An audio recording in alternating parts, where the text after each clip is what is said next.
Jesus, nosso mestre querido, nos abençoe hoje e sempre. Pode pedir para mim? Então, hoje nós vamos falar sobre Allan Kardec e o Livro dos Espíritos. E no final, eu não sei se vai dar certo, mas vou passar um vídeo de 7 minutos e meio, né? Então, eu vou cronometrar o tempo aqui para não terminar fora de hora. Que hora termina aqui, Gilberto? A hora que você quiser. Não. A hora que eu quiser, desde que seja até 9 horas. É isso? Tá bom. Por aí. Então, vou tentar terminar um pouco antes das 10 para as 9 para tentar passar o vídeo. Não sei se vai funcionar. Vai? Vai? Vamos, né? Tá bom. Tudo bem. Vamos ver se dá certo aqui o nosso PowerPoint. Ele falou também que eu tenho que ficar por aqui, é isso? Não posso sair para lá? Posso? Você me persegue? Fico para cá? Tudo bem. Muito bem. Então, Allan Kardec. Todo mundo sabe quem é Allan Kardec? Tem alguém que não sabe? Você vai mudando para mim? Bom, todo mundo, acho que sabe, pelo menos já ouviu dizer do seu Allan Kardec, né? Allan Kardec é esse moço. Vocês estão vendo a figura. Allan Kardec mais jovem, Allan Kardec já com seus 50 e poucos anos de idade. E aqui tem uma imagem que está a Amélie, é uma ilustração da esposa do Kardec e do próprio Kardec na sua casa, lá em Paris, que Kardec morava em Paris.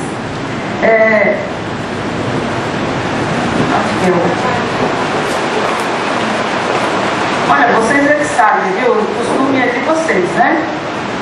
É que acho que o multimídia não está muito bom. Ixi, aí é muito ruim, viu, se apagar a luz, né? Não tem como apagar só uma, deixa as luzes acesas, senão eu não vejo o pessoal, não é? O pessoal vai dormir, eu não vejo. Oi? Tá bom assim? Bom, vocês já sabem, a casa manda, eu obedeço porque eu tenho juízo, né? Tá bom. Então, seguinte, então Kardec, vamos situá-lo aqui ele foi o codificador da doutrina espírita. O nome de Allan Kardec era esse daqui, olha, Hippolyte Léon Denis Rivail. Então esse era o nome de Kardec. Allan Kardec é o pseudônimo que Kardec usou, porque quando ele codificou a doutrina espírita, ele já era um professor, pedagogo muito famoso, e ele então já tinha pelo menos quase 20 livros didáticos, livros de educação, livros de matemática, de filosofia, de biologia, de astronomia e outros livros mais. Então, os espíritos recomendaram que talvez fosse melhor, em vez dele usar o nome de Hippolyte Léon Denis Rivail, que usasse um pseudônimo. Como na época dos druidas, ele era um sacerdote e se chamava Allan Kardec, então o espírito amigo falou: Kardec, olha, eu te conheci com o nome de Allan Kardec lá na época dos druidas, né, que era uma época bem anterior. E aí ele resolveu utilizar o nome de Allan Kardec, por isso nós conhecemos o nome de Allan Kardec, né? Aí até criaram ali, sou kardecista, né? Na verdade, é uma maneira das pessoas falar: eu vou no centro kardecista, alegando que é de Allan Kardec, quando na verdade aqueles que frequentam o centro espírita, ele é espírita, né? Mas para distinguir, porque às vezes as pessoas não entendem muito bem o que é um centro espírita e outras denominações religiosas, às vezes as pessoas usam dessa maneira. Mas o correto mesmo é ir a um centro espírita, e eu sou espírita, e não sou espírita kardecista, né? Porque o espírita já é aquele que professa a doutrina de Kardec, tudo bem? Seguinte. Os dados biográficos de Kardec, pode baixar todos eles. Ele nasceu no dia 3 de outubro de 1804. Então, 1804, né, no dia 3 de outubro, é o nascimento de Kardec. Então, acho que algumas datas básicas são importantes saber, porque aí você vai saber quem é contemporâneo de Kardec. Fala: olha, eu ouvi dizer que o Albert Einstein é de 1905, ele trouxe a lei da relatividade. Tudo bem? Então eu tenho que localizar mais ou menos quem são os contemporâneos, fica mais fácil para nós entendermos a história. E por isso que nós colocamos inclusive as datas, não só pelo fato de conhecermos alguns dados biográficos do nosso codificador. O seu pai, Jean Baptiste Antônio Guilherme, ele era uma personalidade importante à sua época. Ele era um respeitado advogado da cidade de Lyon e também juiz do tribunal de Lyon. Kardec nasceu na cidade de Lyon e ele desencarnou na cidade de Paris. E a codificação e todos os adventos da codificação do Espiritismo aconteceu em Paris, né? Então teve uma pessoa que eu conheço, foi lá para Paris, e como eu tinha dito que Kardec nasceu em Lyon, mas a pessoa não escutou, que quando eu disse que ele desencarnou em Paris e foi enterrado em Paris, ele foi em todos os cemitérios de Lyon procurar Kardec, né? Falou: Júlia, mas você falou da biografia, e como eu fui para Lyon, então eu fui procurar o túmulo de Kardec. Falei: então, na hora que eu falei que ele desencarnou em Paris, foi enterrado, seu corpo foi enterrado em Paris, você deu uma cochiladinha, né? Bom, a mãe, também Dona Jane, do Ramel, era professora, era uma pessoa bastante, culturalmente falando, bem desenvolvida. Então, era uma família lionesa, católica. Então, Kardec nasceu numa família católica. Depois, mais tarde, vocês vão ver que eles vão estudar no castelo de Yverdon, e ele vai se tornar o discípulo de Pestalozzi, que é aquele grande educador. A gente vai falar um pouco desse educador que é Pestalozzi. E lá, o castelo de Yverdon, o Pestalozzi era protestante, né? Então, a escola que ele teve era uma escola protestante. Mas foi bom para ele, teve uma família católica, depois foi para o protestantismo, depois ele codificou a doutrina espírita. Então, creio que isso deu assim, uma base, até de uma abertura para que Kardec pudesse conhecer não só o catolicismo, como também o protestantismo. Desencarnação, como eu já falei para vocês, foi em Paris, no dia 31 de março de 1869, né? Então, Kardec desencarnou depois que ele editou esses livros da codificação. Tem uma parte que está lá em Obras Póstumas que ficou inacabado, porque Obras Póstumas é o livro de Kardec, que foi editado posteriormente à sua desencarnação, graças ao trabalho de sua esposa Amélie Poulain e dos amigos dele que editaram o livro, que é um livro bastante importante. Obras Póstumas, tem informações muito interessantes, né? O que normalmente as pessoas não leem. Todo mundo conhece o Evangelho segundo o Espiritismo, conhece o Livro dos Espíritos, mais ou menos o Livro dos Médiuns, e alguns, né, a Gênese de Kardec. O Céu e o Inferno, já ouvi falar que existe o Céu e o Inferno, mas Obras Póstumas, né, eu nem vou fazer uma enquete aqui, porque é capaz de muita gente não saber que existe o livro Obras Póstumas de Kardec. E tem coisas muito interessantes, estudos importantes de Kardec que estavam guardados e que estão contidos no livro Obras Póstumas de Kardec. Muito bem. Então, quem for para a França procurar né, túmulo de Kardec, o Dôme de Kardec, vá no Père Lachaise, que é um cemitério que fica na cidade de Paris. Tudo bem? Pode baixar tudo, todas as vezes você baixa tudo, assim, normalmente eu toco aqui, falo, mas aí eu tenho que ter o retorno aqui. Como eu não tenho retorno aqui, então baixa tudo que fica mais fácil para a gente visualizar. Kardec tinha uma personalidade bastante enérgica e também perseverante para fazer tudo o que ele fez em tão pouco tempo, codificar a doutrina. Se vocês estudaram a doutrina, sabem o grande trabalho que foi do Kardec ter codificado a doutrina espírita. Todos os livros da codificação. Quais são os livros da codificação? Vamos ver se vocês estão lembrados. O primeiro livro qual foi? Dos Espíritos.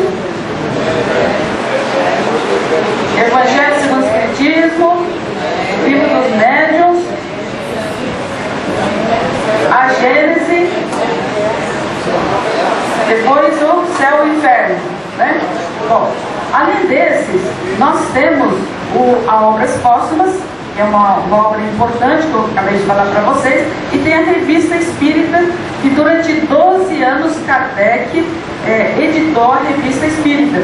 Então, cada ano tinha uma Revista Espírita, que hoje está consubstanciada, né, essa revista, em uma obra, num livro. E todo o laboratório de Kardec estão na Revista Espírita. Quando eu digo laboratório de Kardec, Kardec ele fundou a Sociedade de Estudos Espírita de Paris. E toda a experiência que Kardec realizava, pesquisa que ele realizava, pesquisa com metodologia científica, utilizando o método teórico experimental. Então, todas essas pesquisas e esse laboratório, o Kardec publicava ali na Revista Espírita. Então, quem quiser estudar Kardec, além dos livros da codificação, tem que estudar também a Revista Espírita, que tem ali um manancial muito rico de experiência, de estudo e de pesquisa, principalmente no campo da mediunidade, para quem gosta de estudar mediunidade. Diz os biógrafos que Kardec viveu num lar harmonioso e, portanto, ele teve um desenvolvimento espiritual, né? Também ele era um menino muito inteligente, desde pequeno, mostrava uma inteligência bastante desenvolvida. Ele também era menino simpático, robusto, dizem os biógrafos. Hoje a gente não pode falar que a criança é simpática e robusta, né? Hoje o modelo é todo mundo ser magrinho. Então, mas naquela época, quando tinha uma criança gordinha, rechonchudinha, robusta, a gente achava que era uma criança mais linda do mundo, né? Hoje as coisas estão mudando um pouquinho aí. E Kardec, então, ele também, além de ser alguém de uma personalidade enérgica, perseverante, os biógrafos dizem que ele era tranquilo e moderado também, e tinha um temperamento assim bastante equilibrado. Porque, olha, para codificar a doutrina, quando nós estudamos os livros da codificação, a gente não sabe se as respostas que os espíritos deram, né, é mais inteligente, ou se as perguntas que o Kardec fez são mais inteligentes. Você não sabe, né? Tanto a resposta quanto as perguntas, as duas coisas são muito inteligentes. Incontestavelmente, mesmo um estudioso, mesmo aquela pessoa bem intelectualizada, uma pessoa que gosta de estudo e de pesquisa, vai perceber que a codificação tem um grande mérito de Kardec, que soube fazer as perguntas, porque os espíritos podem responder tudo, mas se as perguntas não forem bem formuladas, os espíritos naturalmente teriam dificuldade de trazer todas as informações como eles trouxeram. Então, pode passar o seguinte. Seguindo então ainda a nossa biografia de Kardec, né, que nós vamos fazer um pouco de biografia dele também. Ele nasceu numa época de guerra e também de grandes descrenças, né? A França estava em guerra, Inglaterra, a Europa toda, o mundo todo. Nós tínhamos problemas de guerras que são problemas terríveis. Hoje nós temos, mas naquela época tinha mais ainda, né? Passávamos uma época muito conturbada e era uma época em que havia perseguições políticas, perseguições religiosas, perseguições de todo jeito. Então Kardec nasceu nesta época de graves agitações políticas, de conflitos sociais bastante sérios e também de conflitos religiosos. Isso acontecia na França, no mundo inteiro. Era também a época do Napoleão I. Então, a história diz como que a França estava tumultuada. Então, os franceses sofriam então um peso de intermináveis chacinas. Aliás, a gente fala de chacina naquela época, nós temos chacinas até hoje, né? Matanças, assassinatos, né? Que nós chamamos de chacinas. E Europa se transformara então num sangrento campo de batalha. O materialismo, a descrença, como nós colocamos aqui, a intolerância religiosa predominava. Então nós estávamos no auge mesmo de uma intolerância. Nós tínhamos chegado até aquele ponto em que todos os governos, de uma maneira em geral, os países, tinham poderes centralizadores, autoritários. As famílias também eram muito autoritárias, a nossa educação também era uma educação muito autoritária. Enfim, nós vivíamos não só um caos político, social em todo o mundo, mas também o materialismo estava assim, por cima de todas as coisas. Todo mundo achava que o bom não era ser, o bom era ter. É muito diferente de hoje. Nem tanto, né? Quando nosso filho arranja uma candidata à futura esposa ou futuro marido, qual é a nossa preocupação? Ter um bom homem, uma boa esposa, uma boa pessoa, que tem um trabalho espiritual interior, que está tentando se melhorar, né? Que a pessoa é bondosa, que gosta dos pais, cuida bem dos pais, é um ótimo irmão, um ótimo amigo. Hoje a gente se preocupa com o carro que ele tem. Se ele tem um emprego bom, que ganha muito, né? Então, olha, isso vem da onde, essa preocupação? Desse materialismo, dessa educação materialista, dessa briga, dessa encrenca que existia no mundo inteiro, em que as religiões foram afastadas da ciência, né? A religião se afastou da ciência, a filosofia se tornou materialista. Hoje a filosofia está começando a voltar novamente para o primado do espírito. A filosofia hoje está começando a questionar outra vez: de onde eu vim?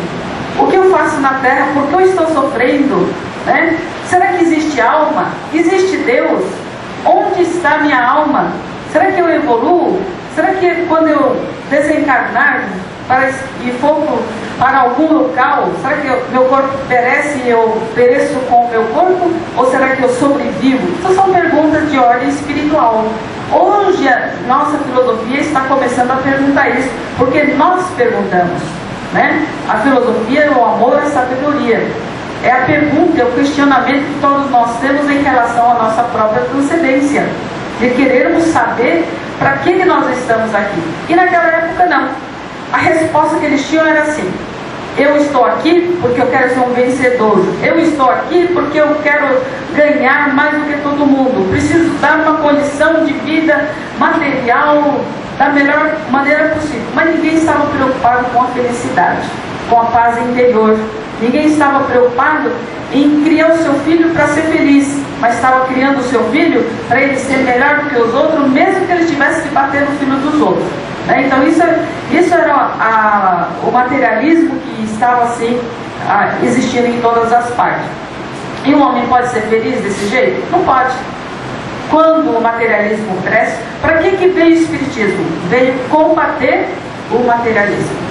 Porque no dia que conseguirmos combater o materialismo e todos nós tivermos a certeza absoluta de que somos espíritos imortais, que nós estamos aqui em experiência, que nós estamos aqui para aprender, que estamos aqui para aprender a amar uns aos outros, como Jesus nos ensinou, aí o materialismo já não existirá sobre a face da terra.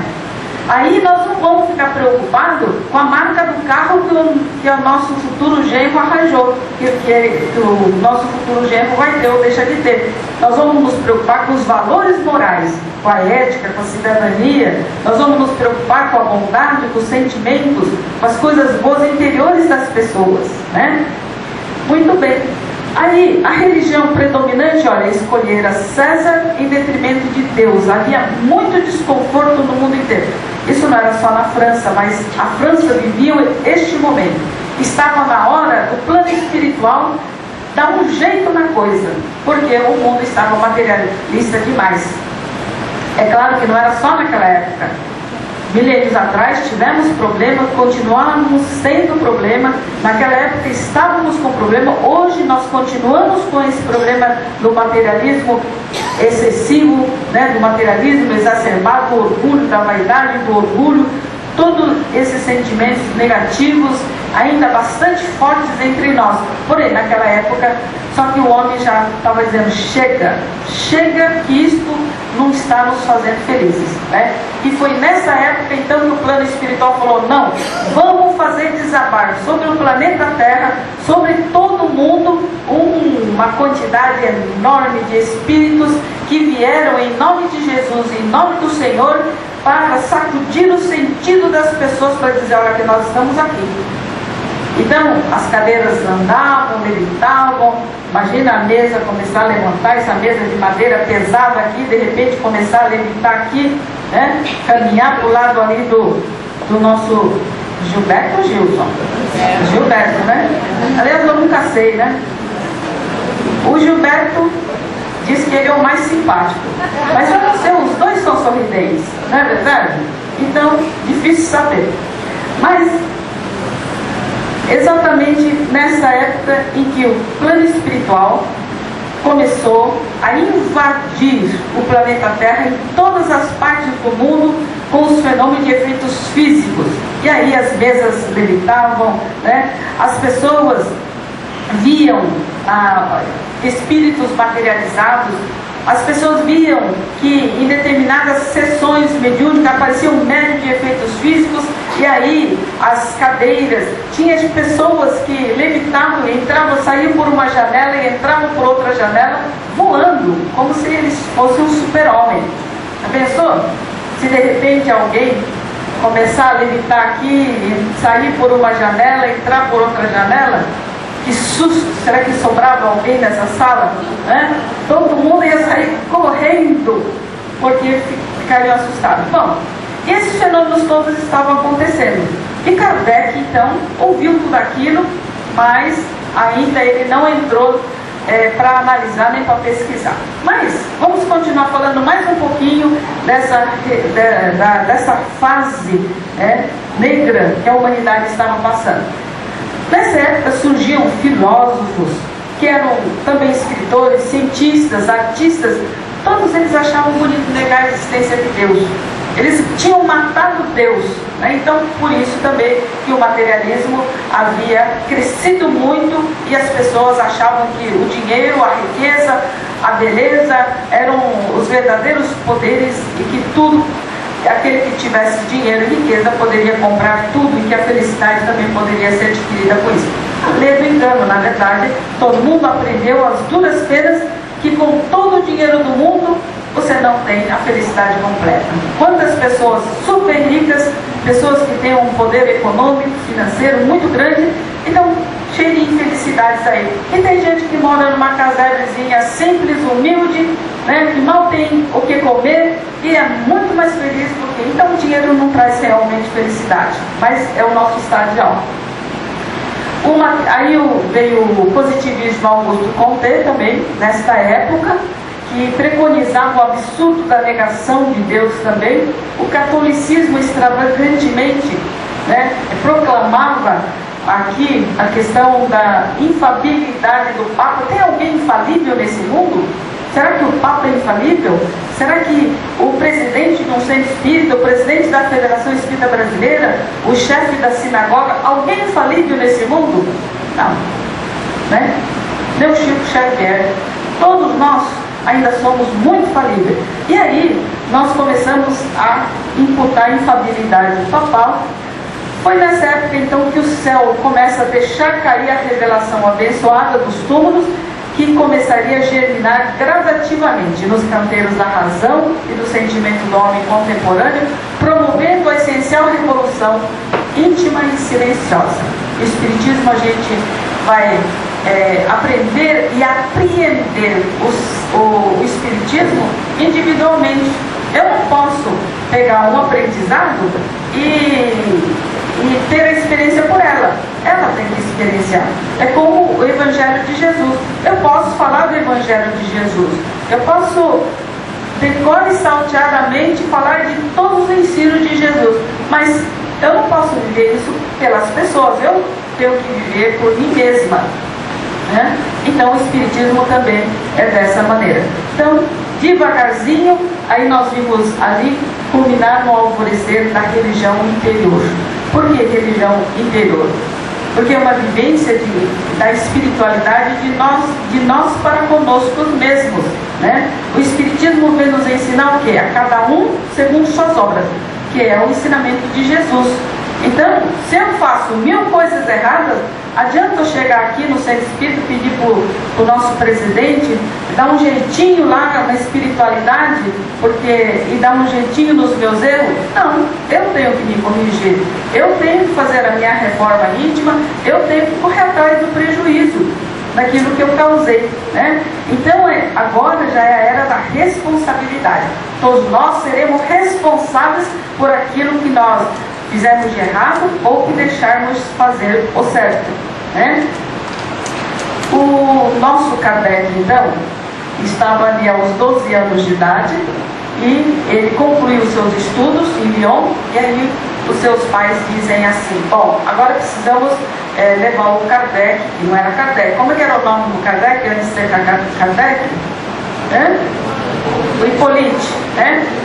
Aí falou: vamos levar o Hippolyte para estudar. Onde era o local que tinha um estudo melhor na Europa? Era na Suíça, no Castelo de Yverdon, sob a coordenação de quem? De Pestalozzi. E quem era o Pestalozzi? Olha ali, olha, para quem quiser ver ali do lado esquerdo desta sala, nós temos o Castelo de Yverdon, né? O desenho do Castelo de Yverdon. Então, o Pestalozzi, ele foi discípulo de Rousseau. Rousseau foi um grande educador. E também não vou contar a história do Rousseau aqui, senão não vou terminar aqui no horário certo, né? Então, mas o Pestalozzi foi discípulo de Rousseau e Kardec foi o discípulo de Pestalozzi. Pestalozzi, eu vou falar um pouquinho dele daqui a pouquinho. Kardec, ele foi estudar com Pestalozzi, que era o mais sábio, respeitado e célebre professor daquele tempo. Ele é precursor da moderna educação, da chamada escola ativa, e fundador da primeira escola profissional do mundo na Suíça. Como é que Pestalozzi trabalhava? Ele não dava só a teoria, ele dava também a prática. Então, ele ensinava as crianças, na época em que nós ensinávamos as nossas crianças, mais ou menos nessa base: olha, faça o que eu estou dizendo, e não pergunte por quê. Mas por quê? Não interessa, é assim e está acabado. Mais ou menos assim era a nossa educação. E, entretanto, Pestalozzi não, ele explicava. Ele ensinava dialogando, ele ensinava ali mostrando o certo e o errado. Quando ele ensinava biologia, ele trazia os animais.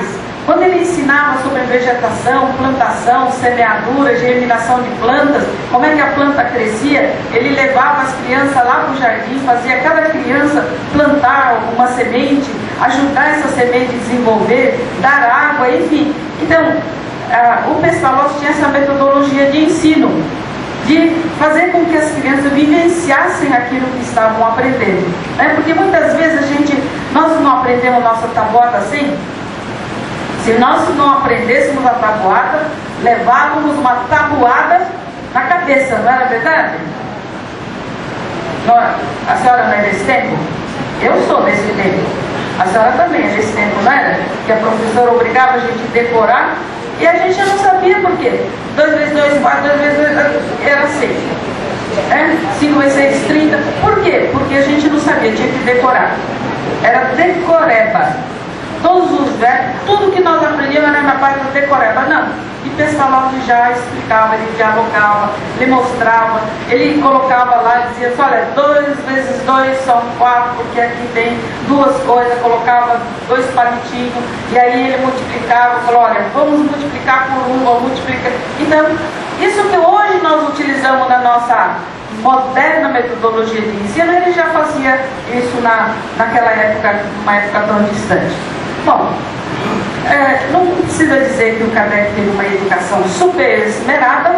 Ele já era um menino inteligente, ele já tinha uma cultura em casa, uma educação em casa também, e ali ele completou seu estudo com o Pestalozzi. O Pestalozzi, ele era doutor em Direito, professor de História na Universidade de Zurique. Pestalozzi consagrou sua inteligência, seu tempo, seu coração e sua vida à causa dos órfãos e da infância desamparada, vitimadas pela guerra. Kardec tinha crianças ricas e crianças pobres. As crianças pobres não pagavam. E ele dava o mesmo tratamento de carinho, de amor, de fraternidade por todas aquelas crianças, independentemente se pagava, se não deixava de pagar, né? Então, ele já tinha exatamente essa postura. Isso fez com que Kardec aprendesse muita coisa com o Pestalozzi. Aí está o castelo de Yverton, mas o castelo que tem aqui está mais bonito do que esse desenho feio que eu trouxe aqui, viu? Olha, todo mundo olha ali que aquele castelo está mais bonito. Aliás, acho que amanhã eu vou tirar uma fotografia que eu trouxe na máquina, né? E vou pedir a licença dos direitos autorais e vou colocar no meu PowerPoint, viu? Seguinte. Convivência com Pestalozzi. Então, Kardec conviveu bastante com ele. Pestalozzi era um homem de uma bondade bastante grande, muito sábio. Ele era realmente alguém que nós podemos chamar de espírito superior. Era um espírito já que estava acima, né, da humanidade daquela época. E ali as crianças aprendiam com Pestalozzi, tomando gosto pelo estudo. E a gente vai para a escola, tem dia que você não quer nem ir para a escola, né? As crianças ficam lá, hoje eu nem quero ir para a escola. Não, as crianças queriam ir para a escola, tinha que ter gosto pelo estudo.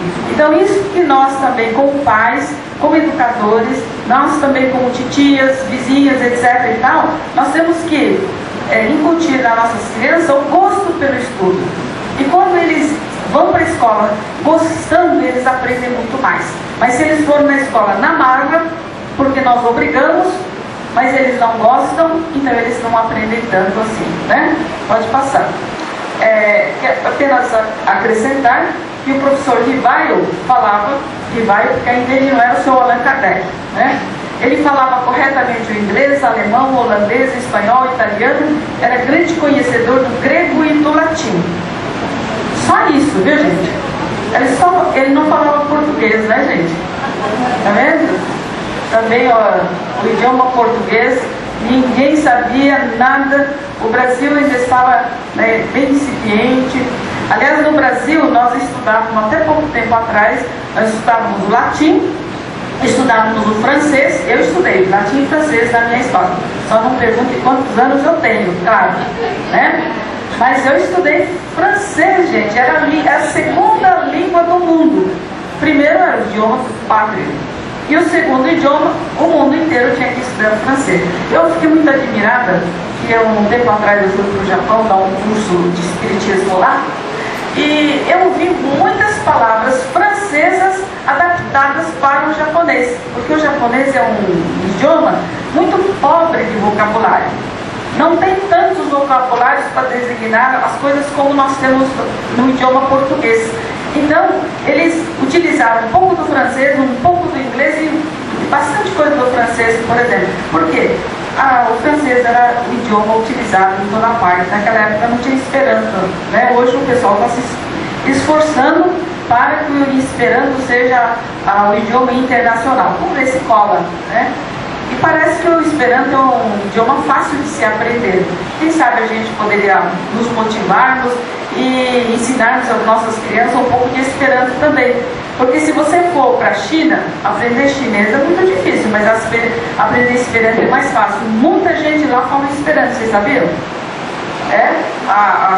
Na China se fala muito Esperanto. E o chinês, eu mesmo sou japonesa, né, pela descendência, e falo japonês, mas eu tenho muita dificuldade de aprender o chinês. Imaginem vocês, né, que nós, aqui os brasileiros, temos maior dificuldade. Muito bem. Kardec, então, aos 14 anos, ele já lecionava para os seus colegas, já estudava ainda no Castelo de Yverton, e ele ainda estudava também. Ele era dedicado ao estudo das diversas disciplinas, do curso normal, do Instituto. Ele estudou teologia, filosofia e diversas línguas, como eu já falei. Também ele adquiriu conhecimento em medicina, mas ele não foi médico, não. É porque naquela época nós tínhamos, assim, um estudo de diversas cadeiras na mesma escola. Então você tinha um bom conhecimento de medicina, você tinha um bom conhecimento de filosofia, tinha um bom conhecimento de matemática, de física, de química. Então você tinha um conhecimento melhor do que nos dias atuais, né? Hoje nós não temos... Aliás, eu acho que estava na hora da filosofia fazer parte do curso fundamental, né? Ajudar as crianças a questionar. Eu acho que isso seria interessante. Aí, se tiver os educadores, né, os futuros educadores, os jovens que estão aqui, vão pensando nesse assunto aí. E ainda Igerda, aos 19 anos, interessou-se pelo estudo do magnetismo. Kardec estudou muito sobre o magnetismo, né? E na época, ele foi catalisado. E na época, o estudo do magnetismo de Mesmer, Franz Anton Mesmer, ele foi o grande estudioso do magnetismo. Ele ficou algum tempo no ostracismo, ou seja, no esquecimento, e hoje nós estamos tentando resgatar o trabalho de Mesmer. E hoje a ciência, com o avanço que tem, a medicina com o avanço que tem, e principalmente a medicina holística e medicina mais espiritualizada ou espiritualista, está voltando os seus olhos, né, e está valorizando o estudo deixado pelo Mesmer, que é, o que nós fazemos no centro espírita? O passe. O que é o passe? É transmissão de energia, né? Nós recebemos o passe espiritual? Sim, recebemos o passe espiritual. Mas se eu aplico um passe, eu transmito a minha energia magnética do meu corpo biológico, com a minha vontade direcionada, com o meu desejo de querer ajudar ela, vamos supor que ela não estivesse muito bem. Ora, eu estou oferecendo do quê? Do meu magnetismo, né? Do meu fluido vital, da minha energia. Então, hoje se valoriza, aliás, todo mundo utiliza o magnetismo e não sabe fala, eu dou um passe, mas não sabe que está oferecendo até do seu próprio magnetismo. Tá certo que aí vai ter um estudo completo de magnetismo, não é com essa simplicidade. Bom, moço ainda, Ribeiro recebeu toda a confiança do seu mestre, ele tornou-se seu discípulo predileto, e ele, sempre que o Pestalozzi se ausentava por algum motivo, então ele já estava substituindo o seu professor. Aos 20 anos, Kardec, em 1824, ele já vai publicar na capital francesa suas primeiras obras, chamado Aritmética do Primeiro Grau, curso teórico e prático de aritmética segundo o método de Pestalozzi, isso já em 2 volumes. Então, Kardec já começou a ser um escritor, né? Ele já era um professor e já estava escrevendo. Aos 21 anos, ele publica a obra Escola do Primeiro Grau e funda o colégio nos moldes do Instituto de Yverdon. Então, ele chegou a fundar uma escola denominada Instituto Educacional Técnico, e durante algum tempo ele manteve essa escola, mas ele fez uma sociedade com um tio dele, que acho que não era um grande administrador, como o Kardec não era administrador, ele era um pedagogo, ele era um professor, né? E não deu muito certo, e acabou essa escola sendo fechada. Ele publica vários livros com ampla aceitação em todo o país.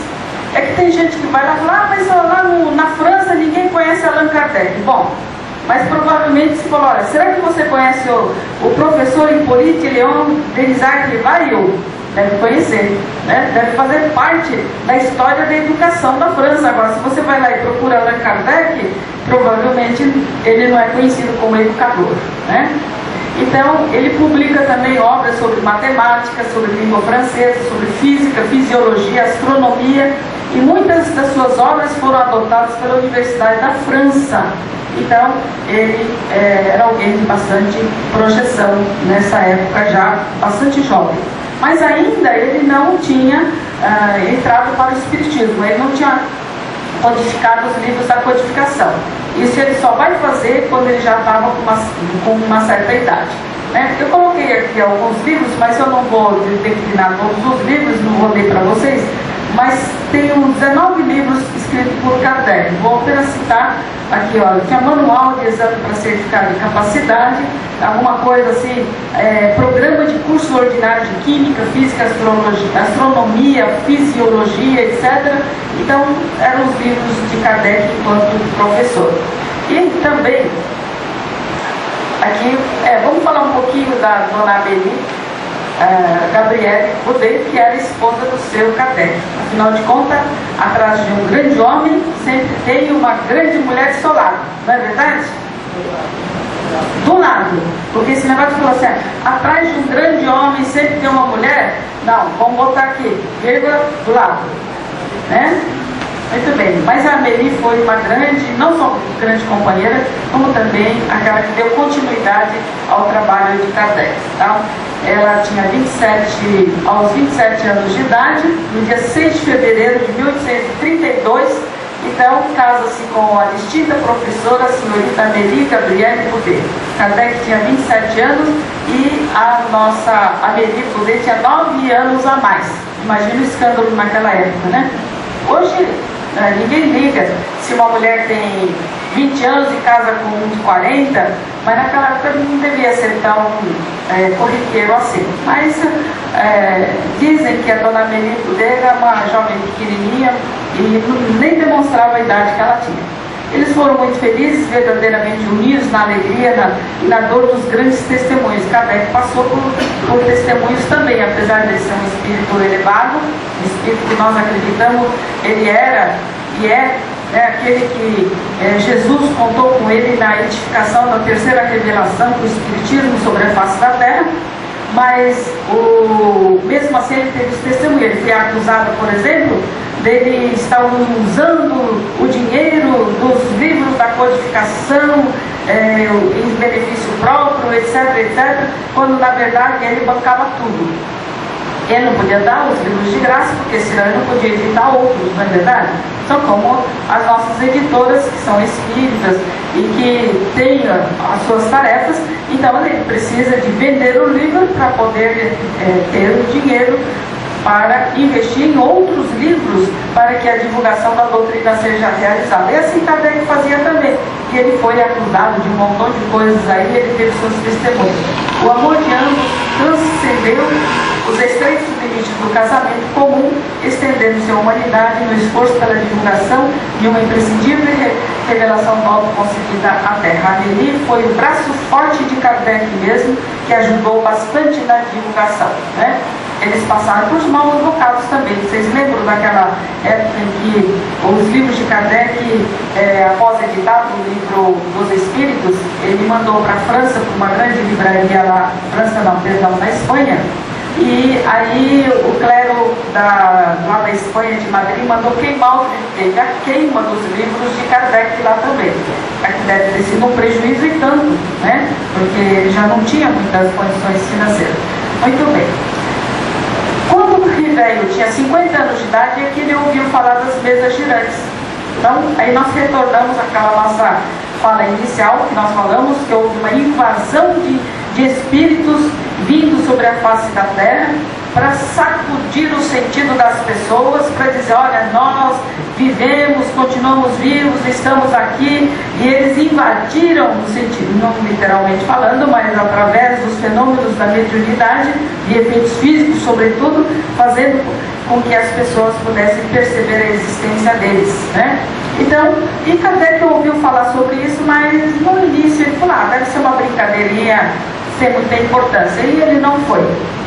Mas depois de algum tempo, ele já era um mestre respeitado, era escritor conhecido pelas suas obras didáticas, adotadas na Universidade da França, e também toda a Europa estava envolvida em sua atenção voltada para os fenômenos chamados de mesa girante. Diz que as mesas giravam, as mesas andavam, etc. E Kardec, ainda assim, ele não se interessou por isso.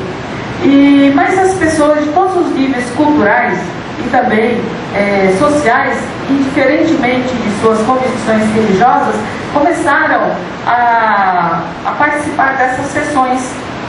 A gente só falou, olha, vai lá num X centro, lá num determinado local, que no dia da semana tal, a tantas horas, o pessoal se reúne lá, e aí as mesas começam a levantar sem que tenha nenhuma corda para puxar, nem nada, e aí as mesas dançam, as mesas pulam, e a gente conversa com as mesas, fala, olha mesa, se você estiver entendendo, bate o pezinho 3 vezes, e a mesa batia 1, 2, 3 vezes, né? Aí fala assim, olha mesa, aí Kardec falou, puxa, mas mesa não tem inteligência, né? Deve ter uma inteligência atrás disso, fazendo com que a mesa esteja respondendo, etc. E aí ele foi pesquisar, até porque os amigos deles pessoas importantes, pessoas que tinham uma certa projeção intelectual, social, etc., já estavam pesquisando. Então, um dia o magnetizador, que era amigo dele, Fortier, falou sobre esses fatos mediúnicos e explicou para ele como é que isso acontecia.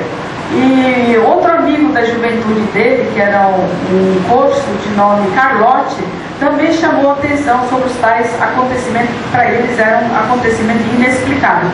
E aí eles convidaram o Kardec para estudar lá, né? E aí o Kardec foi lá para estudar esses fenômenos.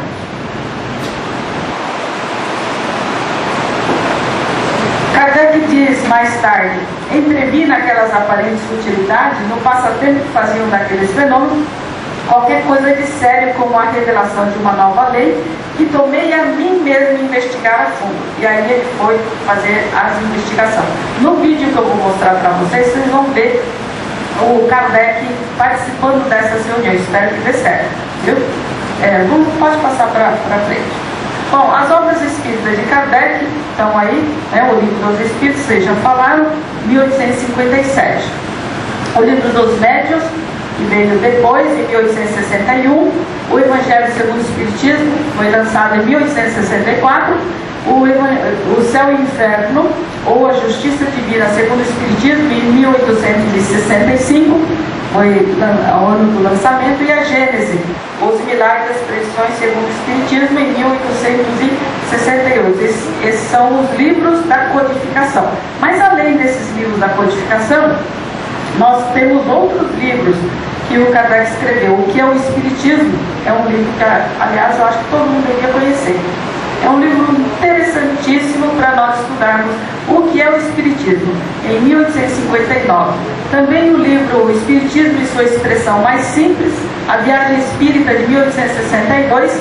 Então, são alguns outros livros que o Kardec escreveu, mas que são desdobramentos que estão dentro dos livros da codificação. Tá?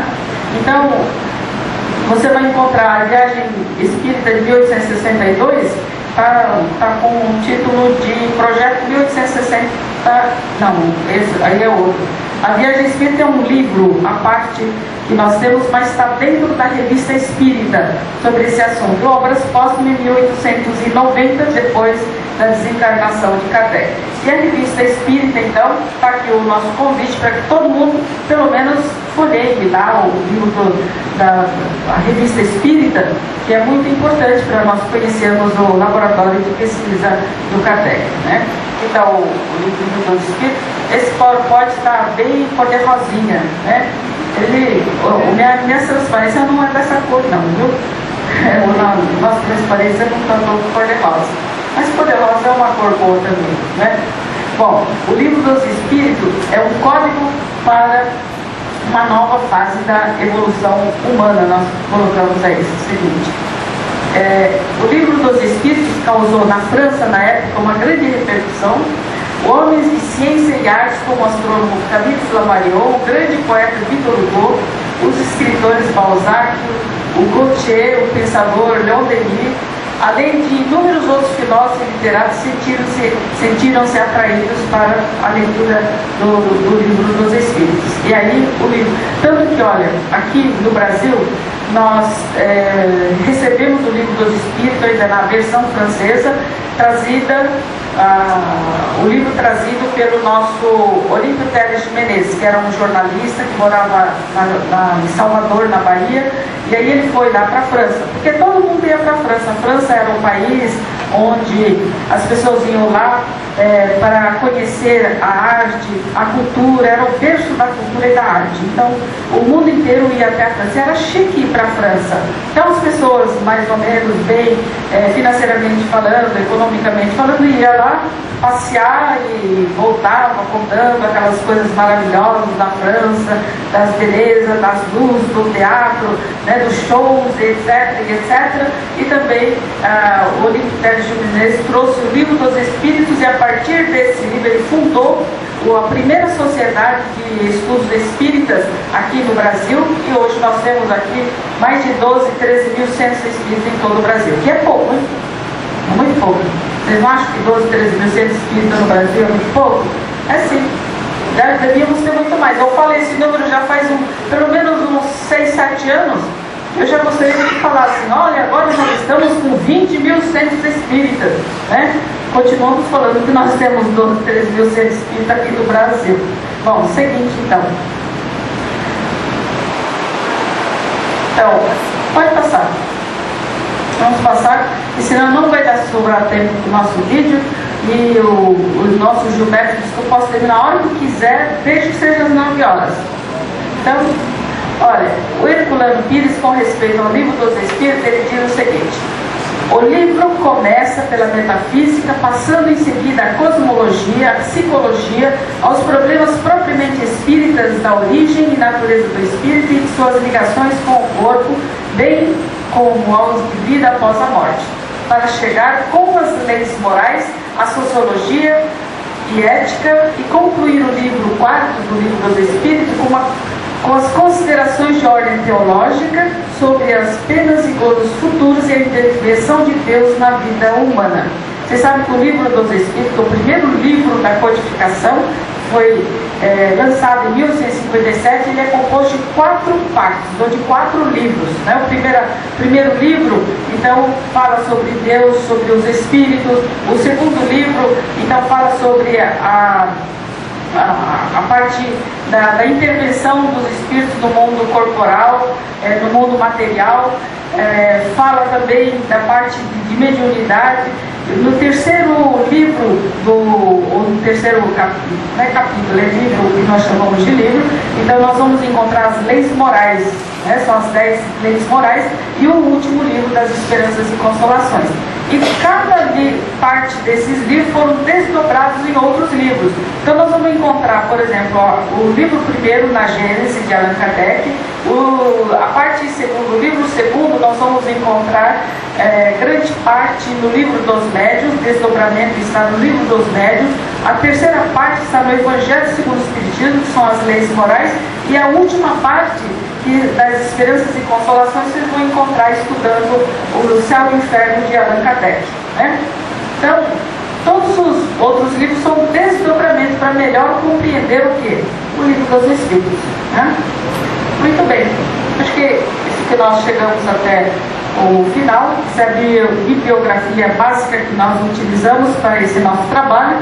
Utilizamos os livros da codificação, naturalmente, e também pesquisamos o Allan Kardec, volume 1, 2, 3, de Zeus Rio, Francisco Thyssen, da Federação Espírita Brasileira, também o Allan Kardec, o Dúvida Reencarnada, de Eduardo Carvalho Monteiro, também o livro Os Espíritos, sua tradição histórica e lendária, de Canuto de Abreu, são os livros, bibliografias básicas que nós utilizamos para esse trabalho.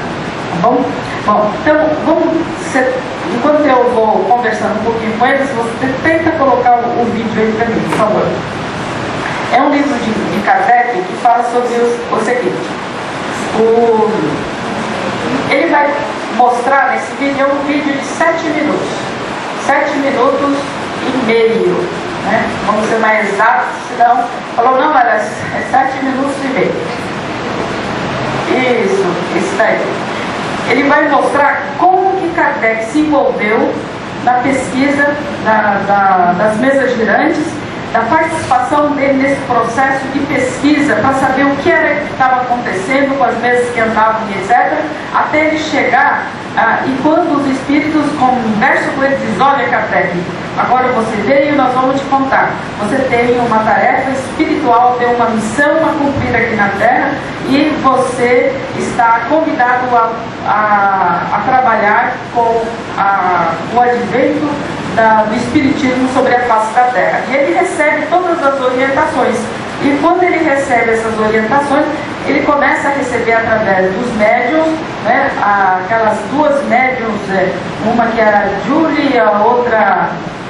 Como é que era o nome das duas médiuns? As irmãs Julie e... Lembra aí, gente, vocês são gente jovem, né? São as duas irmãs.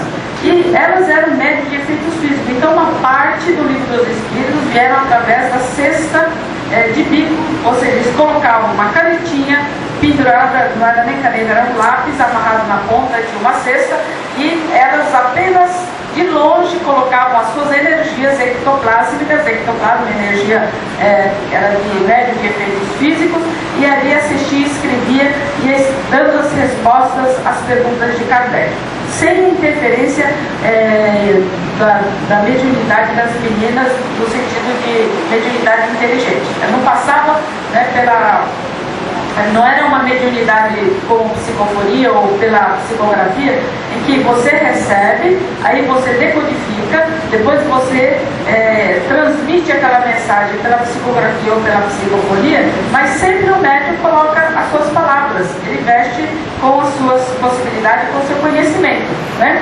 A não ser que seja um médium mecânico ou um médium inconsciente, na psicofonia. Então, e aí Kardec, ele publica o Livro dos Espíritos. Vamos ver se dá aqui. Olha, se você apertar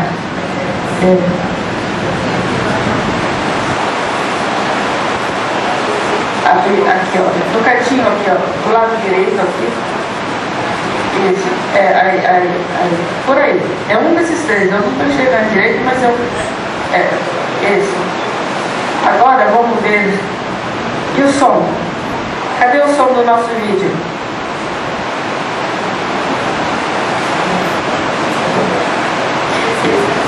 Não?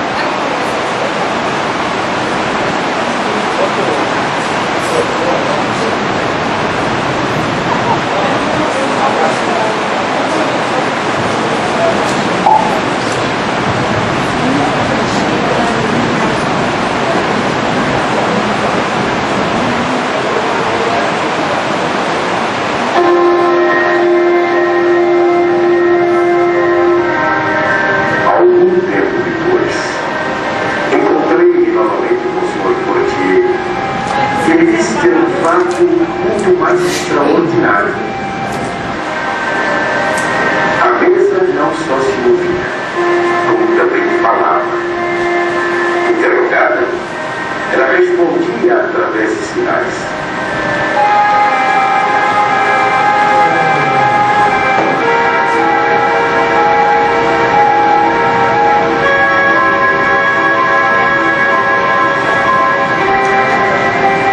Estava consciente de um fato inexplicável, aparentemente contrário às leis da natureza, e que a minha razão repelia. Sabia apenas que as experiências eram realizadas em presença de pessoas honradas e dignas de fé. No ano seguinte, o Sr. Carlotti, aluno de 25 anos, me falou dos mesmos fenômenos com entusiasmo.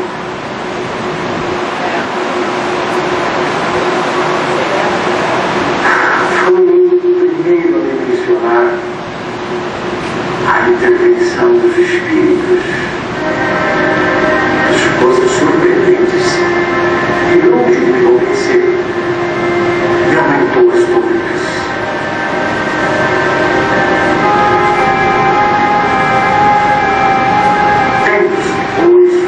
A assistir às experiências que se realizaram em casa da senhora Fenelon, a segredo íntegra.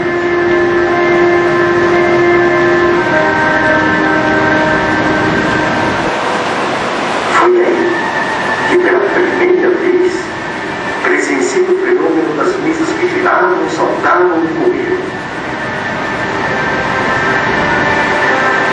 Assisti então a alguns ensaios muito imperfeitos da escrita mediúnica.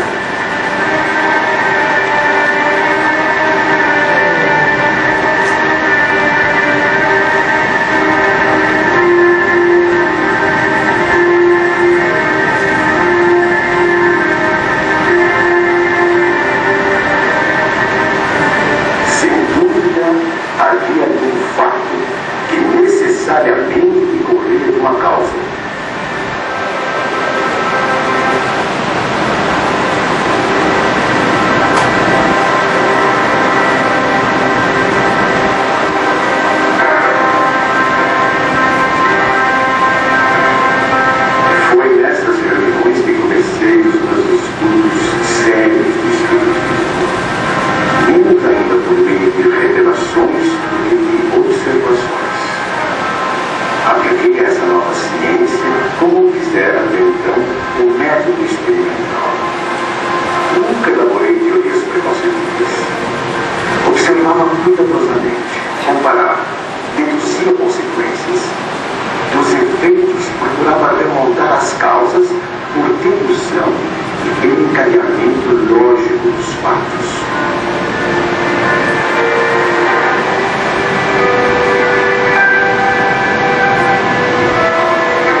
consciência integral.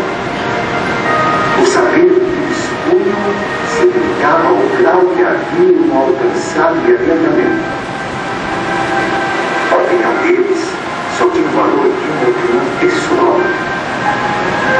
Esta constatação me preservou de acreditar na infalibilidade dos espíritos e me permitiu de formular teorias prematuras, tendo por base o que fora dito por alguns deles.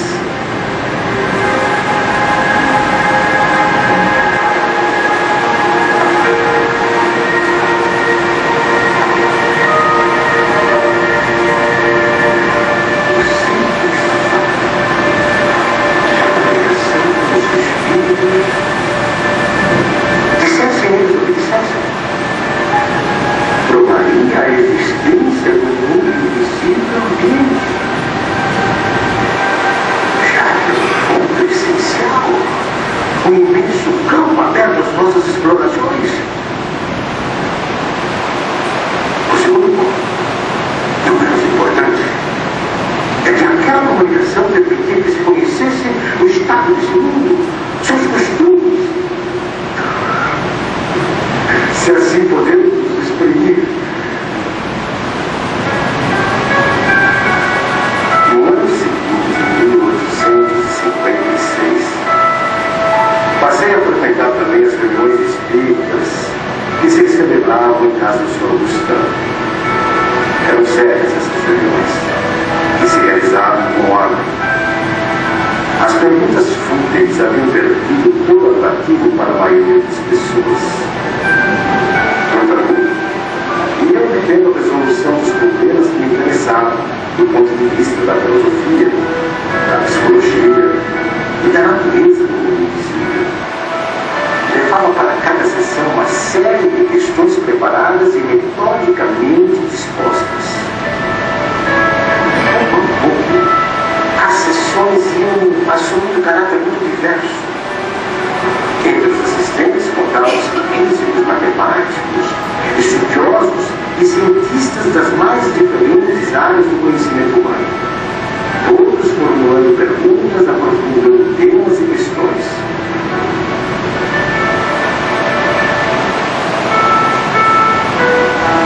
Mais tarde, quando vi que aquilo constituía um todo e ganhava as proporções de uma doutrina, tive a ideia de publicar os ensinos recebidos.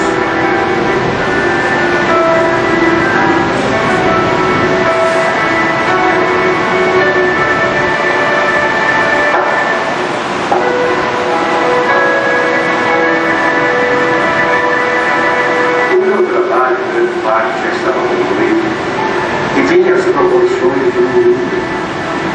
Mas ele fazia questão de submeter ao exame de poucos espíritos, com auxílio de diferentes médicos. Mais de 10 médicos participaram do trabalho. Da comparação e da fusão de todas as respostas ordenadas, classificadas e muitas vezes revocadas no silêncio da meditação, foi que eu organizei a primeira edição de O Livro dos Espíritos.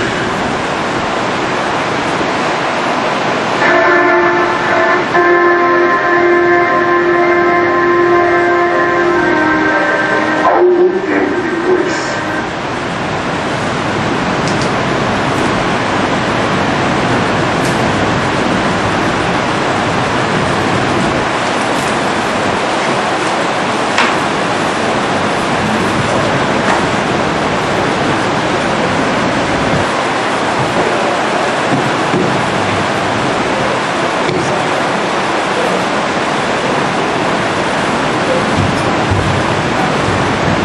então nós encerramos com esse filmezinho e nunca é demais lembrar da figura invulgar e da obra desse homem. Se nós considerarmos que naquela época não tínhamos a eletricidade, Allan Kardec em 15 anos fez essa obra monumental que vai mudar o pensamento moral da humanidade. Então, só devemos, eu diria que a nossa dívida, a dívida dos espíritas com Allan Kardec é insolvável, não tem como nós pagarmos. É igual a dívida dos filhos com as mães. É uma dívida que os filhos não têm como